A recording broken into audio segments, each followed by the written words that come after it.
So, what attracted you to the project, and did you feel right away that your directing style would mesh with it?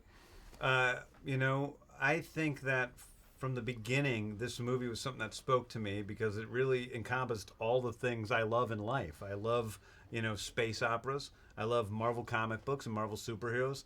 I love 70s pop music. And I love raccoons, which I really do love. When I was a kid, I had a raccoon figurine collection that was my pride and joy. So for me, this honestly was a dream come true, and it was something that and I try to say this with as little ego as possible, but I really felt like nobody else but me could tell this story because I felt like built to make this movie. I don't know what I'm going to do now that it's done. I really don't. I'm really happy that people are liking the movie and everything's going well. But on the other hand, it's sort of like, oh my God, how am I going to ever, have that experience with those great people that I worked with on this movie? This is a great experience for me. Well, that sort of leads into the next question because there are a lot of humorous beats in the movie, but there's also a lot of action. There's a lot of their emotional moments. How as the director, did you find the right balance? I mean, obviously you had to find the right balance. How'd you go about doing that? I think for me, it's not as much about finding balance as it is about finding the core of the film.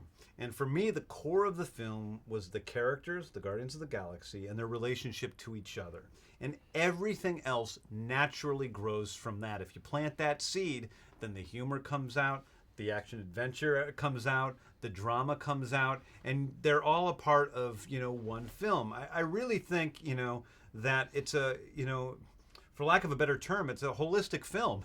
It's a film that, is able to encompass all sorts of different aspects of life in one sort of spectacle movie. And I think if there's anything that's rare about Guardians of the Galaxy, it's the fact that it does, it's done with real heart by people who really loved what they were doing, and yet it's this giant spectacle film. Right. Well, and these are fairly unknown characters to most audiences, even though they're from the Marvel Universe, right? So I know I asked this question yesterday, but I've got to ask it again. Okay.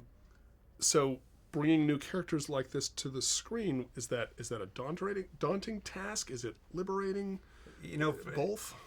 For me, it was liberating to, have the Guardians of the Galaxy be the Marvel comic characters that I brought to life. For a few reasons. Number one is because they aren't as well known, and less because they aren't as well known, and more because there aren't as many comic book storylines with the Guardians, that there are less expectations on the part of the audience for what their story should be. And it gave me a fuller, I don't want to say control, but a fuller ability to just tell whatever story I thought was best. So I felt very freed up by the fact that they weren't well-known characters.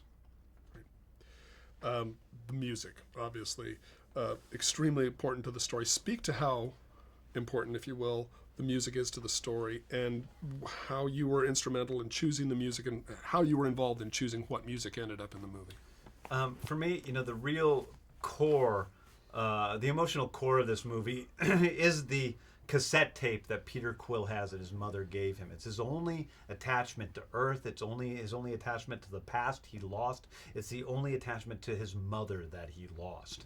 So right away, that's a very important object. The songs on that tape were all songs that were written into the script that have stayed consistent from my first draft through the release of the film.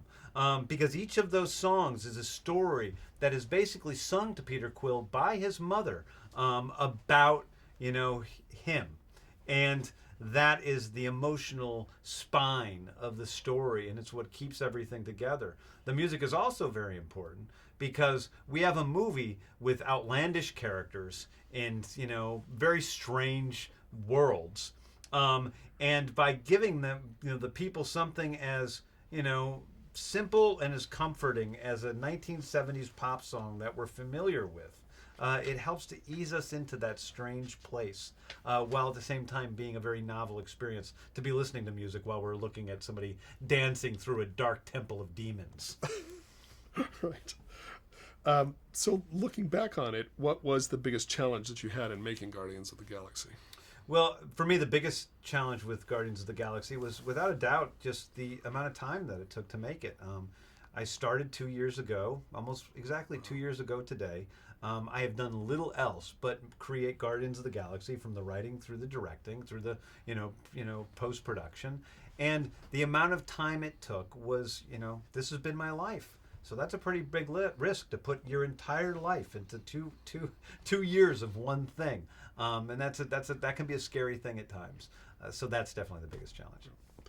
And what do you hope that audiences who sit in the theater will take away with them once they see the movie?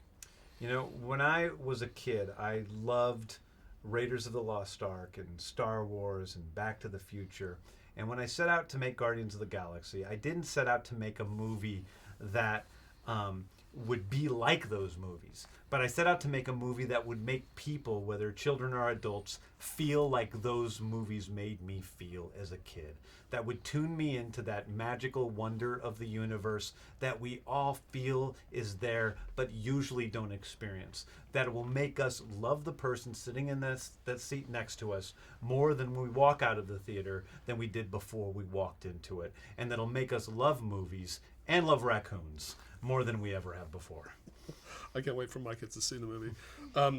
So was your first experience working for Marvel everything you hoped it would be? My first experience working for Marvel was more than everything I hoped it would be. I think within Kevin Feige and Lou and Victoria and all the folks over there, I found the most wonderful collaborators I could ever have.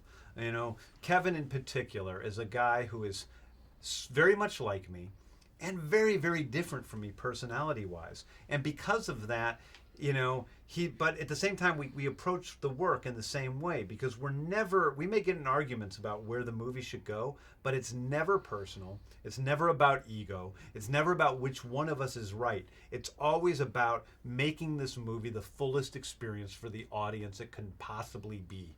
And that is honestly where we're always coming from. So there's never any real conflict. The conflicts that happen always work themselves out in the end by us just taking a few steps to find out what works best.